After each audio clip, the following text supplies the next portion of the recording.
एकादशी कब है? कौन कौन व्रत करता है? अच्छा ये बताओ। बाकी सब नहीं करते तो क्या कमाते हो? पाप कमाते हो। बोले एकादशी को जो अन्न खाता है वो पाप खाता है, पाप कमाता है। इसलिए वैष्णवों का परम धन है एकादशी का व्रत। राधा नाम हो मुख पर, गले में हो कंठी, और कहते हैं माथे पर तिलक, और महाराज सिर्फ और सिर्फ साधना की तपस्या की धारा हो तो वो हो एकादशी का व्रत। कहते हैं कि वैष्णवों का परम व्रत, परम धन है क्या? एकादशी, अर्थात व्रतों का राजा माना गया है एकादशी। इसलिए एकादशी कल भी है, परसों भी है, दोनों दिन एकादशी है। जो दशमी युक्त एकादशी होती है वो गृहस्थ लोग करते हैं, अपने अपने गुरु परंपरा से एकादशी करने का नियम होता है। अगर आप वैष्णव गुरु से दीक्षित हैं तो आप द्वादशी युक्त एकादशी करेंगे। जो द्वादशी लगी हुई एकादशी होती है वो हरि को बहुत प्रिय है, और कहते हैं दसवीं झुकी एकादशी 10 इंद्रियों का प्रतिनिधित्व करती है। इसलिए दसवीं युक्त एकादशी बोले जिनकी कोई कामना है, जो कोई काम भाव से अर्थात किसी कामना भाव से व्रत करते हैं, तो बोले आराधना के लिए, कामना के लिए जब व्रत करते हैं तो कहते हैं गृहस्थ लोग जो होते हैं वो दसवीं युक्त एकादशी करते हैं। गृहस्थों में भी बहुत से वैष्णव भी होते हैं जो वैष्णव गुरु से दीक्षित होते हैं। इसलिए आराधना आप पंचदेवों की कर सकते हैं, पर गुरु परंपरा के अनुसार कहा जाता है कि यदि वैष्णव गुरु से आप दीक्षित हैं, रामकृष्ण वाले गुरु हैं आपके, तो आपको द्वादशी लगी हुई एकादशी ही करना चाहिए। और बाकी आप अपने गुरुजी से पूछ करके कर सकते हैं। तो कल भी एकादशी है, परसों भी एकादशी है, दोनों में से कोई भी एकादशी आप कर सकते हैं। जो गृहस्थ हैं, दीक्षा नहीं लिए हैं, वो कल कर सकते हैं।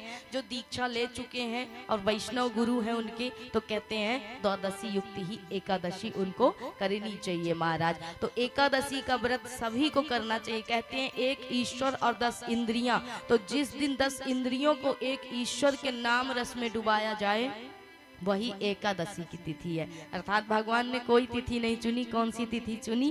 बोले एकादशी की तिथि। और एकादशी को यदि कोई व्रत करके, उपास करके भगवान की पूजा करता है, भगवान की आराधना करता है, कहते हैं उसके जीवन में कभी किसी चीज की कमी नहीं होती और जीवन में सब कुछ मंगल होता है। कहा जाता है जो आने वाली एकादशी है कल की, और परसों भी है, तो माना जाता है कि ये है पुत्रदा एकादशी। हम लोग वैष्णव कुल से आते हैं, वैष्णव हमारे गुरु हैं और हम वैष्णव कुल से दीक्षित हैं, इसलिए हम करते हैं परसों की एकादशी। तो हमारी जो एकादशी है, हमसे जो दीक्षित हैं वो एकादशी करेंगे, वो परसों करेंगे महाराज। इसलिए कहा जाता है कि जो ये एकादशी आ रही है पुत्रदा एकादशी के नाम से जानी जाती है। जिसके यहाँ संतान न हो, पुत्र न हो, उसको ये एकादशी पूर्ण भाव से, मन से करना चाहिए। और कहते हैं अगर आपने भाव से इस दिन भगवान की पूजा कर ली और व्रत कर लिया तो आपको भगवान संतान की प्राप्ति जरूर कराते हैं। इस एकादशी का इतना महत्व, अपनी अपनी 24 एकादशियों का अपना अपना महत्व है, लेकिन जो अभी आने वाली एकादशी है वो है पुत्रदा एकादशी। अब जिसके पास पुत्र है लेकिन कहते हैं पुत्र के जीवन में दुख है, संकट है, तो उस दुख संकट को टालने के लिए भी आप अपने पुत्र के निमित्त ये व्रत कर सकते हैं। जिसके पुत्र की महाराज तरक्की नहीं हो रही, वृद्धि नहीं हो रही है, या किसी प्रकार से उसकी संतान परेशान है, तो कहते हैं अपने पुत्रों की महाराज सुख समृद्धि के लिए भी आप इस एकादशी का व्रत कर सकते हैं। और ये साक्षात नारायण का दिन माना गया है, इसलिए इस व्रत को करने से प्रभु नारायण प्रसन्न होते हैं और जीवन में आपके किसी चीज का अभाव नहीं होता। भगवान सब कुछ भर देते हैं, भंडार भर देते हैं। इसलिए एकादशी का बड़ा महत्व है, वैष्णवों का परम आभूषण है एकादशी का व्रत। और कहते हैं इस दिन यदि व्रत नहीं कर सकते हो तो कोई बात नहीं, पर अन्न का पान नहीं करना चाहिए। वैसे एकादशी निर्जला की जाती, लेकिन नहीं कर सकते हैं तो कोई बात नहीं। कहते हैं महाराज आप